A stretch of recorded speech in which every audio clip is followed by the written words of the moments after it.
Hello students, my name is K. Priyan Sagar, lecturer in Retail Management, Government Junior College Girls, Adilabad.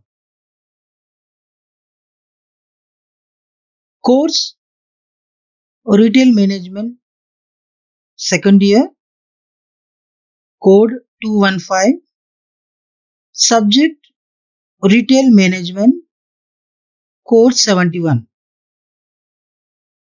unit number 6, e-commerce.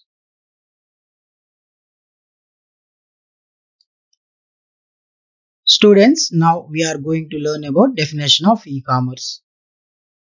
E-commerce or electronic commerce means the buying, selling and transportation of goods through electronic devices is called e-commerce. E-commerce యొక్క నిర్వచనం electronic పద్ధతుల ద్వారా వస్తువులను కొనడం, అమ్మడం మరియు వస్తువులను సరఫరా చేయడాన్ని ఈ-కామర్స్ లేదా ఎలక్ట్రానిక్ కామర్స్ అని అంటారు.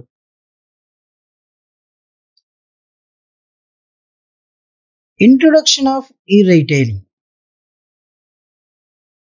Electronic retailing or e-retailing is the sale of goods and services through the internet.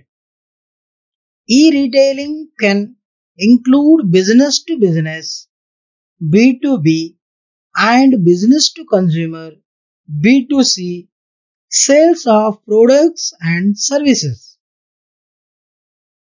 Electronic retailing అనగా ఇంటర్నెట్ ద్వారా వస్తువుల యొక్క మరియు వస్తు సేవల యొక్క అమ్మకాలను నిర్వహించడం. ఈ రిటైలింగ్ లో బిజినెస్ టు బిజినెస్ అనగా వ్యాపారం నుండి వ్యాపారానికి మరియు బిజినెస్ టు కన్స్యూమర్ వ్యాపారం నుండి వినియోగదారునికి అనగా B2C ఉత్పత్తులు మరియు సేవల అమ్మకాలు ఇందులో మిళితమై ఉంటాయి. Advantages of ఈ-రిటైలింగ్. ఈ-రిటైలింగ్ యొక్క ప్రయోజనాలను గురించి చర్చిద్దాం. Easy access to market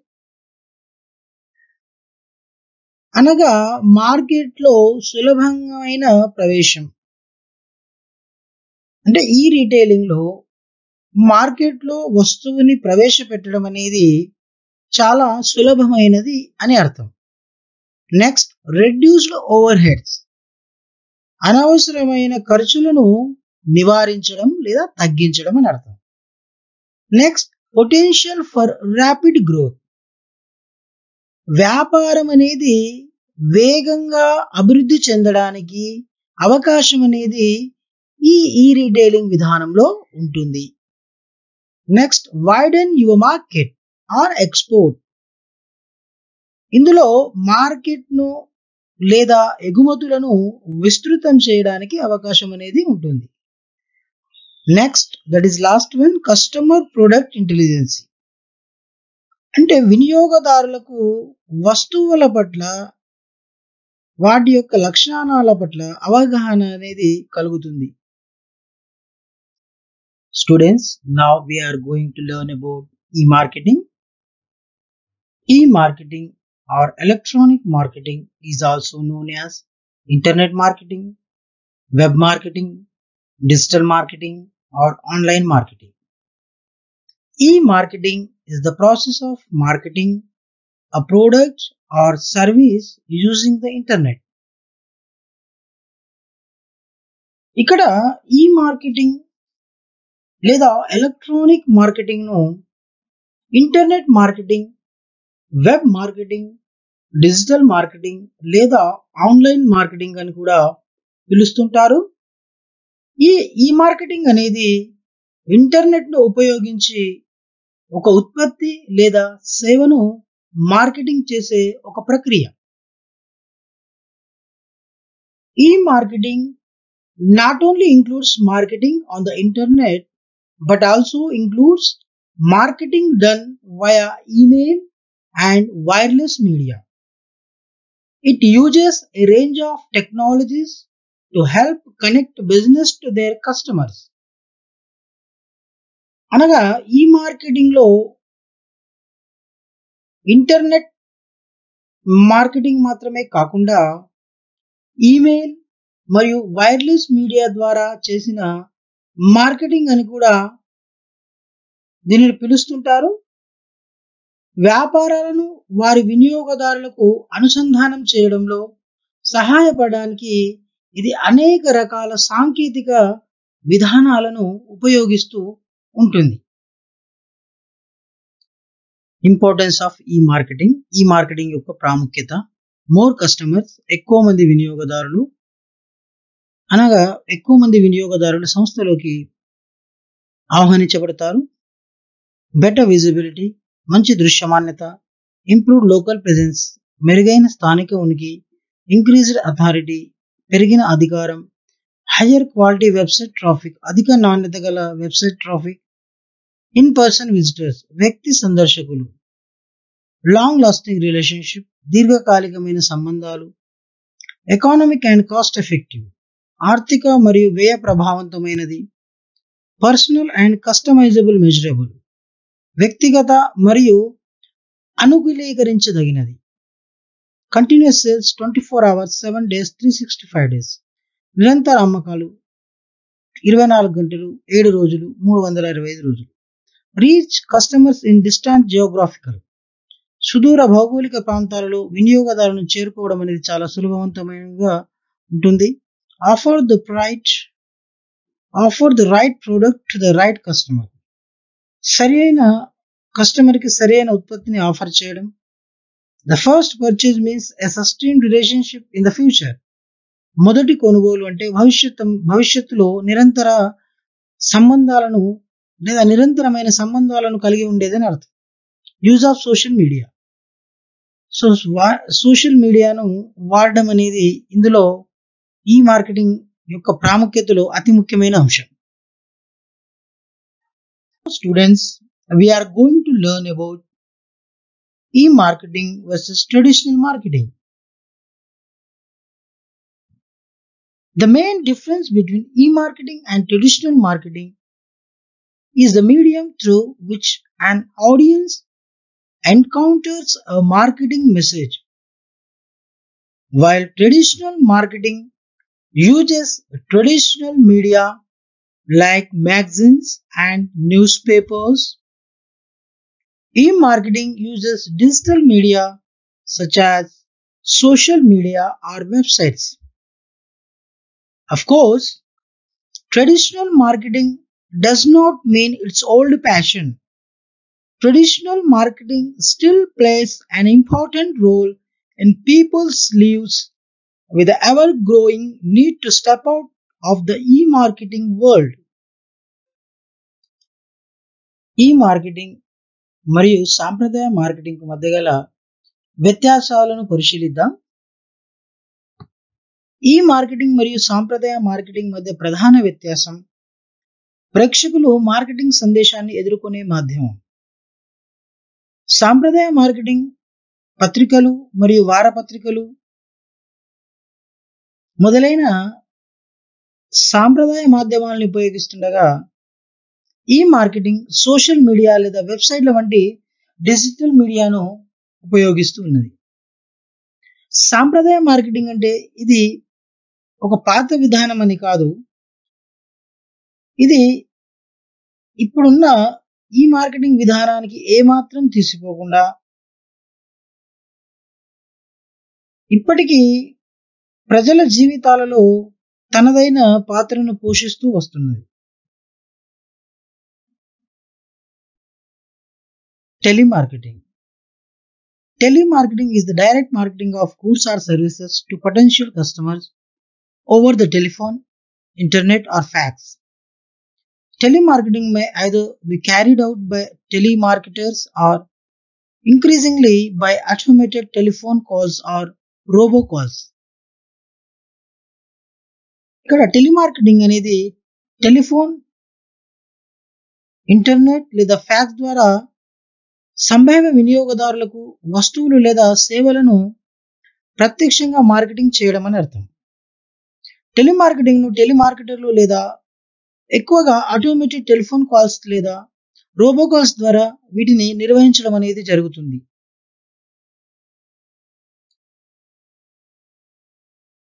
Dear students, in this unit, the last topic is advantages of telemarketing.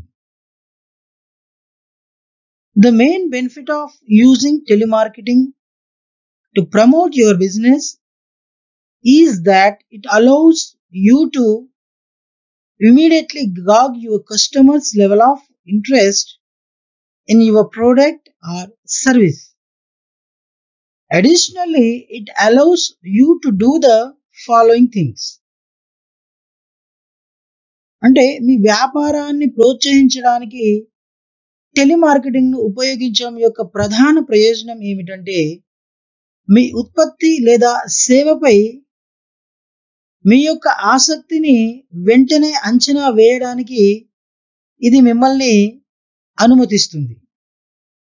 అదేవిధంగా లేదా అదనంగా ఈ టెలిమార్కెటింగ్ అనేది ఈ క్రింది వాటిని చేయడానికి మిమ్మల్ని అనుమతిస్తుంది.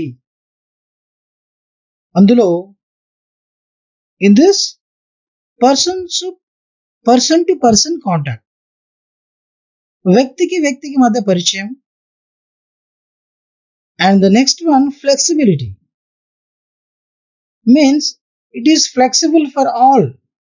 సో అందరికీ అనువైనది అని అర్థం. నెక్స్ట్ రెస్పాన్స్ మెజర్మెంట్, వినియోగదారుల యొక్క ప్రతిస్పందనను మెజర్ చేయడానికి కొలవడానికి చాలా ఉపయోగకరంగా ఉంటుంది.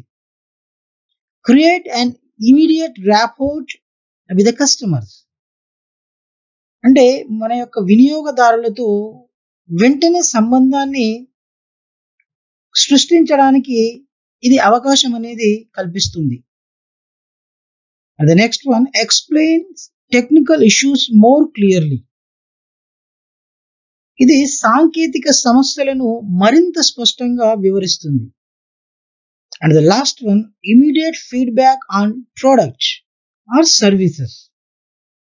చివరగా ఉత్పత్తి మరియు సేవలపై తక్షణ అభిప్రాయం అనేది చెప్పడానికి అనువుగా ఈ విధానం అనేది ఉంటుంది. ఇది టెలిమార్కెటింగ్ లోని అతి ముఖ్యమైన ప్రయోజనంగా మనం చెప్పవచ్చు.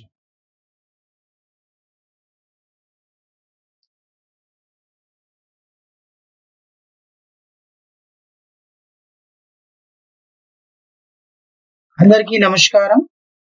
నా పేరు K Priyanand Sagar, lecturer in retail management, government junior college girls Adilabad. ఈరోజు మన intermediate second year vocational course అయిన రీటైల్ మేనేజ్మెంట్ లోని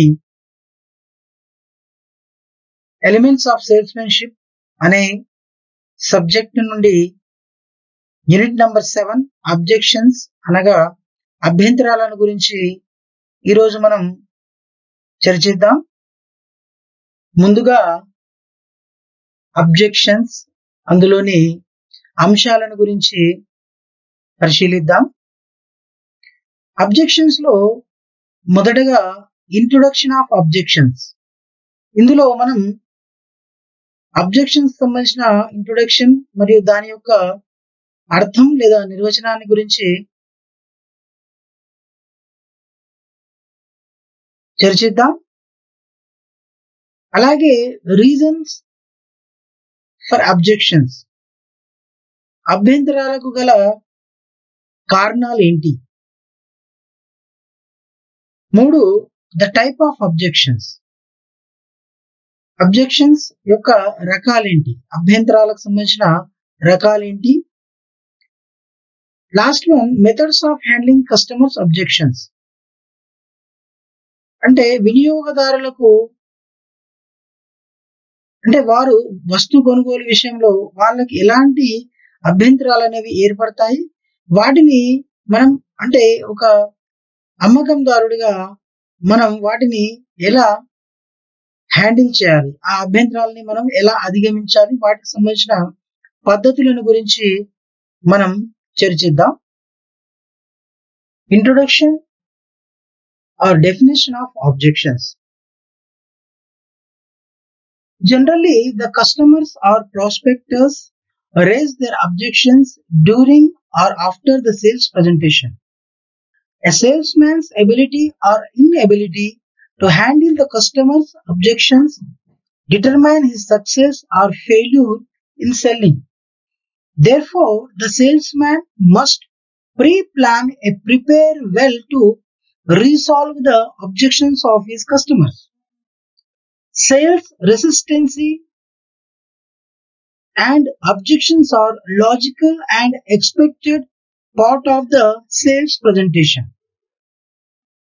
అంటే ఇక్కడ అభ్యంతరాలకు సంబంధించిన పరిచయము లేదా నిర్వచనం గురించి చెప్పాలంటే సాధారణంగా కొనుగోలుదారులు వారి అభ్యంతరాలను అమ్మకాల ప్రదర్శన సమయంలో గాని లేదా వస్తు ప్రదర్శన అనంతరం గాని వారి అభ్యంతరాలను వాళ్ళు లేవనెత్తుతూ ఉంటారు.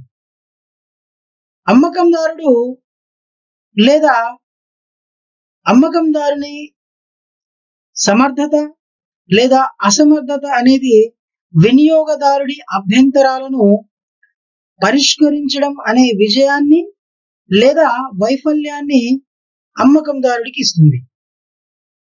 కాబట్టి అమ్మకందారుడు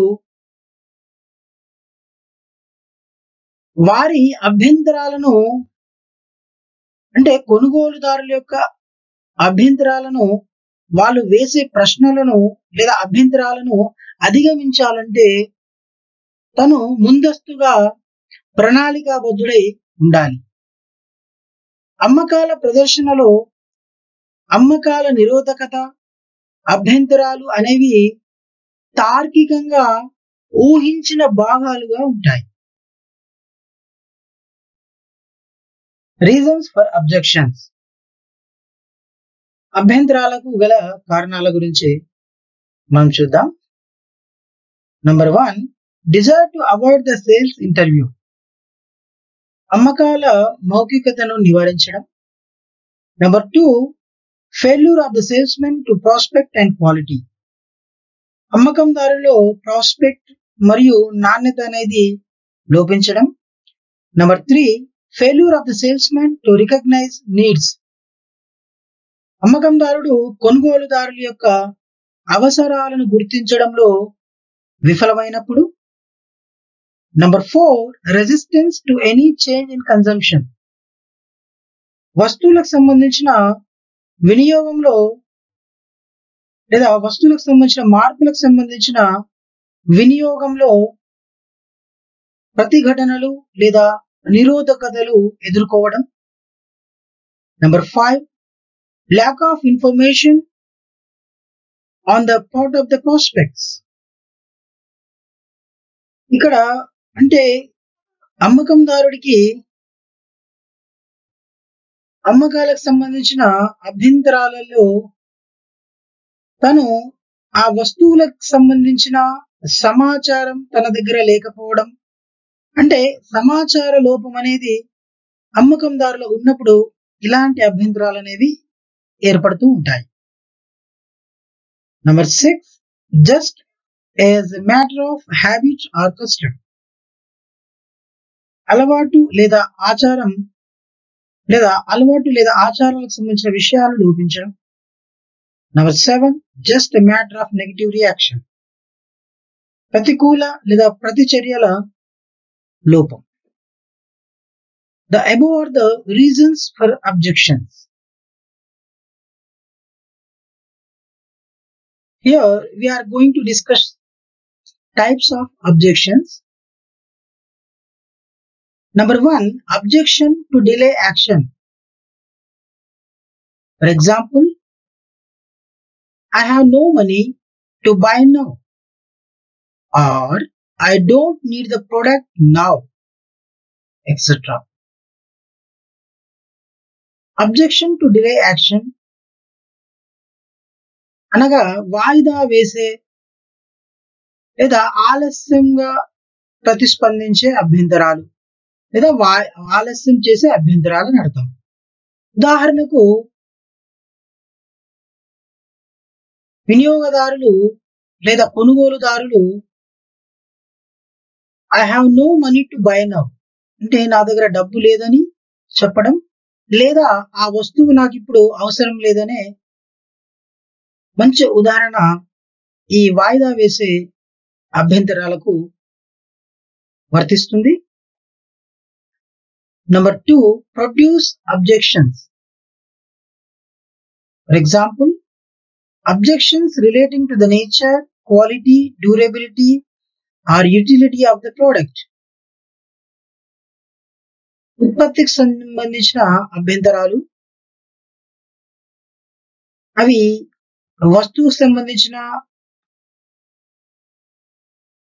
గుణాలకు సంబంధించినవి, వస్తువుకు సంబంధించిన నాణ్యత, వస్తువుకు సంబంధించిన మన్నిక మరియు దాని యొక్క ఉపయోగానికి సంబంధించినవి ఉత్పత్తికి సంబంధించిన అభ్యంతరాలుగా చెప్పవచ్చు. Number 3, source objections.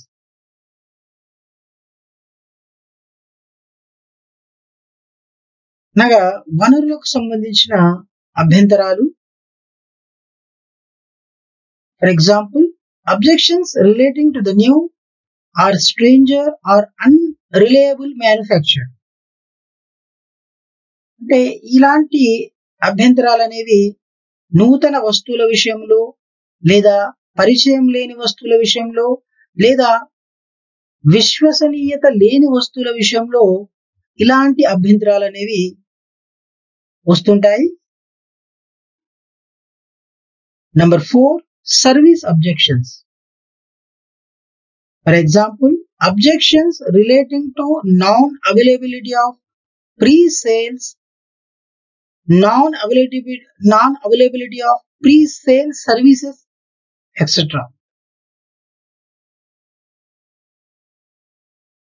Here, service objections సేవలకు సంబంధించిన అభ్యంతరాలలో విక్రయానంతర సేవలు, విక్రయానికి ముందుండే సేవలు అని అర్థం. సో అలాంటి సేవల విషయంలో ఏవైనా వినియోగదారులకు అసంతృప్తికి వారు గురైనప్పుడు వాళ్లకు ఇలాంటి అభ్యంతరాలు అనేవి తలెత్తుతుంటాయి. Number 5, price objections. అంటే ధరలకు సంబంధించిన అభ్యంతరాలు అని అర్థం. For example, price is too high or too low comparing with the quality of the product. ధరలు మరీ తక్కువగా ఉన్నప్పుడు, లేదా ధరలు మరీ ఎక్కువగా ఉన్నప్పుడు, లేదా ఇతర వస్తువులతో ధరలను మరియు దాని యొక్క నాణ్యతను పోల్చినప్పుడు ఇలాంటి అభ్యంతరాలు అనేవి ఏర్పడుతూ ఉంటాయి. టైప్స్ ఆఫ్ అబ్జెక్షన్స్ లో చివరిదైన 6th, objections relating to the salesman. అమ్మకందారులకు సంబంధించిన అభ్యంతరాలు లేదా అమ్మకందారులకు సంబంధించిన అభ్యంతరాలు. Example, the salesman is new or strange or inexperienced and therefore not dependable. Means అమ్మకందారుడు నూతన అమ్మకందారుడు అయి ఉండొచ్చు, పరిచయం లేని అమ్మకందారుడు అయి ఉండొచ్చు, లేదా అనుభవం లేని అమ్మకందారుని విషయంలో ఇలాంటి అభ్యంతరాలు అనేవి కొనుగోలుదారులకు లేదా వినియోగదారులకు కొనుగోలు ప్రక్రియలలో తలెత్తుతూ ఉంటాయి. ఈ విధంగా మనము అభ్యంతరాలకు సంబంధించిన రకాలను మనం చర్చించడం జరిగింది.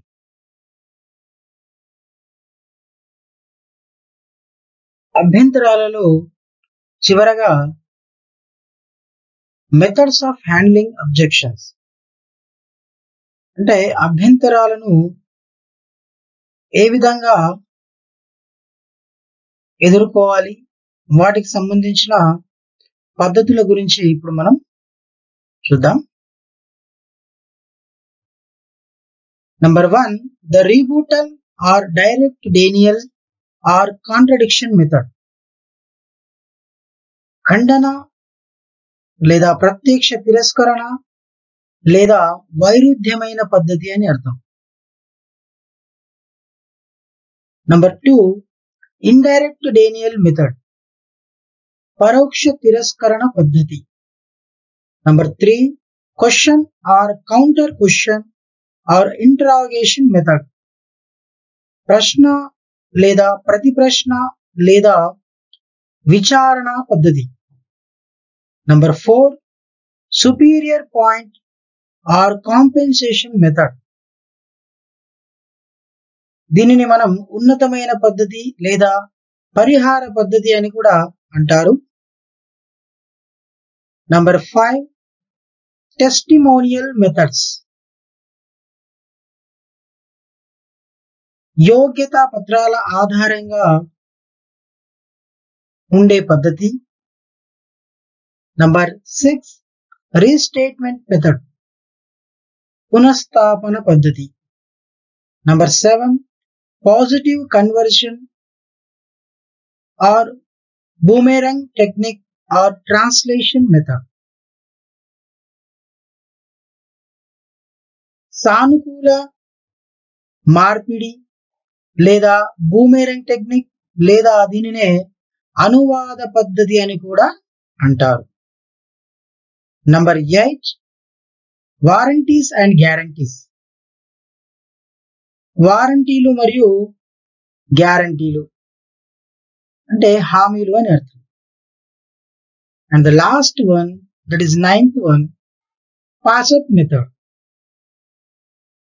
సో ఈ పాసప్ మెథడ్ అనగా అంశాలను వెంటనే మారుస్తూ ఉండడం అని అర్థం. ఈ విధంగా మనం ఈ అధ్యాయంలో ముఖ్యంగా 3 అంశాలను పరిశీలించడం జరిగింది. ఒకటి ఇంట్రొడక్షన్ టు అబ్జెక్షన్స్, తర్వాత reasons for objections, the types of objections, and the last one methods of handling objections. ఈ విధంగా పై విషయాలను మనం క్లుప్తంగా చర్చించడం జరిగింది. ఇంతటితో నా ఈ ప్రెజెంటేషన్ ని ముగిస్తున్నాను. Thank you.